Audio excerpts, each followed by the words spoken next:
Hello everyone, today we're looking at the Aoshima Mazda RX7 FC3S Savanna. This is the Amemiya version. Not quite sure that's pronounced right, but it'll just be called the RX7 from now on. This is kit number 2 and video number 2 of the FC kits that I've got. I'm going to do a little mini comparison after I've done this kit and the next one. There's a link to the first RX7 on the screen now. However, this comes with a few extras, but it's not all good, which I'll explain in a bit. Instructions, of course, link will be in the description, guys. And if it's not in the description, then unfortunately I can't get the instructions. However, they are pretty much the same kit. Well, they are. Right. There is a couple of little bits open in here, because this was one of the first kits I ever got. And I'm a huge fan of FC RX7s. If you've seen the other video, you'll know. Love them to bits. Right, instead of getting everything out, I'll show you the body first. Body is exactly the same, but just moulded in white. Again, you've got pretty much everything there to build a fully detailed one, apart from an engine, which you can get from a Tamiya RX7 FD. Bumpers. Now this is what I wanted to get onto. Excuse me.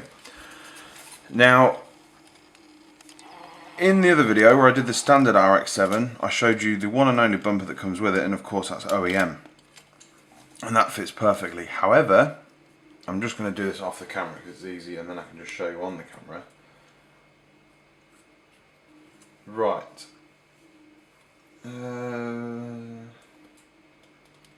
Right, this is obviously mocked up with my fingers, but now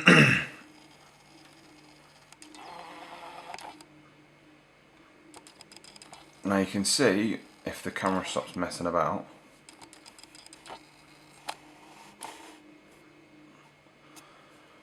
that the fitment is rubbish on it. It sort of overlaps here, and it generally doesn't follow the body line very well. It's sort of hard to explain, but it's nothing a little bit of sanding and stuff wouldn't fix. You know, it's not. And just to show you a comparison, here's the original, and that will slide straight on and sit there nicely. However, ironically, this doesn't seem to look like it fits very well either, which is strange. It's sort of like the bumper's like a mil or two wider than the actual car. Excuse me, but again, it's not a huge problem. It's nothing, you know, it's not a case of, oh, I'm not buying that kit now because of that. But chassis, again, exactly the same. And like I said in the other video, I think it's they moulded an FD kit on there, an FD chassis, sorry. There's your clear bits. Rears are moulded in red, of course. You've got the JDM amber blinkers and whatnot, and then a couple of clear bits. Got the headlights as well if you want to go flip up or down. Wheels and tyres. Wheels aren't to my taste, which is not really nothing to whinge about. It's just the nice body kit that it comes with, but they could work on something else. I've actually seen these on an American muscle car. I can't think what one it was exactly, but that looks really cool. I'll get the tyres out of here, of course, to show you.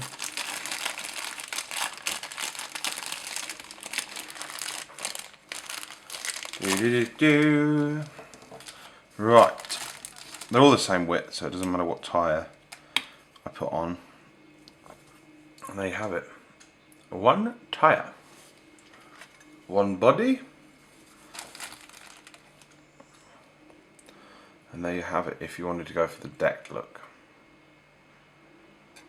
And they're not too bad, but I've never used them on an FC, that's for sure. Right, I'll just put these tyres on here so they're out of the way and not running about. What have we got now? Interior.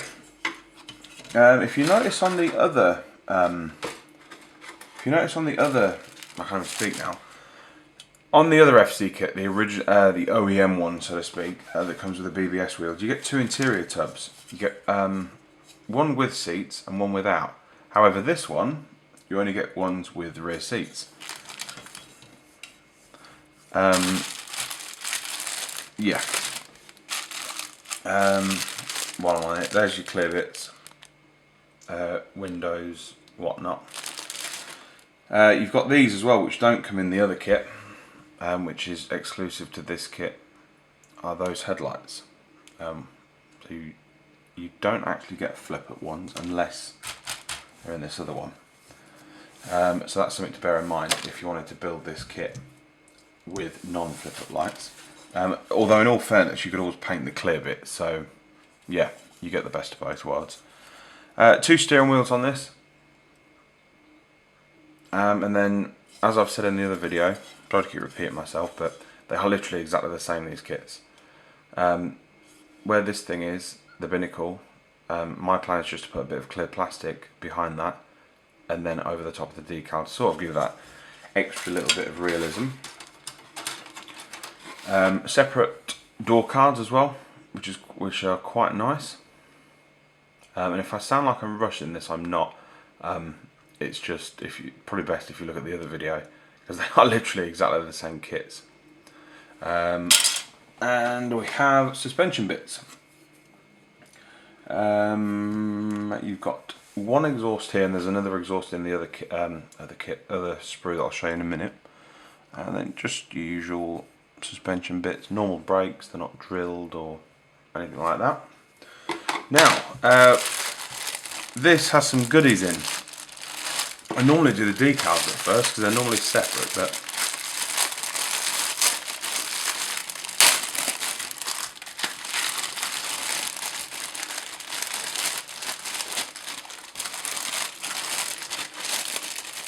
I'll show you the decals at the end. I'm going to do a little roundup. I can't even get these out now.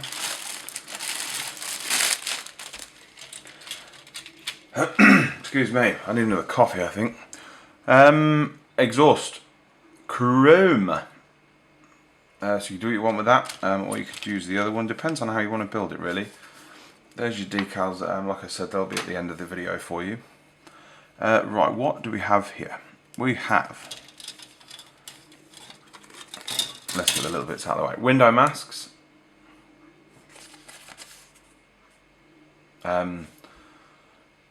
Not to teach you to suck eggs, but if you don't know what they are, they're basically just on the inside of your window so you can spray the black in there for the edges.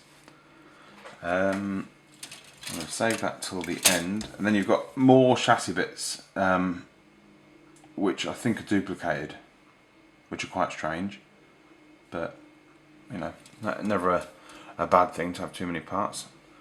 You know, you get replacement discs and pads, you know, if you wear them out on the track, so that's always good. Right, now for the extras, what separates this kit from the normal ones? Right, we'll do this one first. This is your, is that the standard one? Let's have a look. I always thought the standard one, the vent was sort of in the middle, not, I haven't got it to hand, but there's one bonnet. You got all the side markings there. Yes, there's your headlights. If you wanted to do flip up, you could just put those in place. Standard wing mirrors, which we'll get to in a minute, and then side skirts. Now, here are your option parts. You have those wing mirrors. The one on the right is, of course, the passenger side if you're building it JDM, which you've got no choice to because it's only right-hand drive. That is a spoiler, I believe. Yes, it is. So it sort of sits like that. And then we've got this bonnet with all the louvers in there. Now there's no holes in this, so you know it's sort of excuse me, it's up to you whether you want to use it or not. Shame really, it's such a detailed part of the detailed kit otherwise. Little bits for the rear bumper, I presume. That'll be confirmed in the instructions. And then your side skirts. And that's basically it, guys. Those last little bits really you saw are the you know, the extras, so to speak. And the only thing that sets it apart is you get an extra bonnet, extra side skirts, mirrors, so you could still build it completely OEM if you can't get hold of the one with the BBS wheels. If you want the BBS wheels, unfortunately you have to get them separately. It does come with these garish ones. I'm really not a fan of these, but they could probably work without the chrome, I think. If they were stripped and probably painted a different, like gunmetal or something, they could probably work. But yeah, I'm showing you the decals now. And the ones you get are RE Super G, the RE Amemiya or Amemiya, whatever, however you pronounce it. Those decals in white or gold, which are quite nice. Mazda, and then the dials. No JDM plates as well. I don't think you got JDM plates in the original one either, which is frustrating really. But yeah, nice kit. I love these kits. I love the cars for a start. But these kits are fantastic. I highly recommend them to you. The only one major thing that is, it's major but it's not, is just the bumpers. The front bumpers. They can just be a little bit hit and miss. It may just be my kit. I don't know. They might have reissued it and probably fixed the problem. I don't know. But just to let you know, alright? And that is it, guys. Thanks for taking a look. Don't forget to like and subscribe, and I'll see you in the next video. Take it easy. Bye-bye.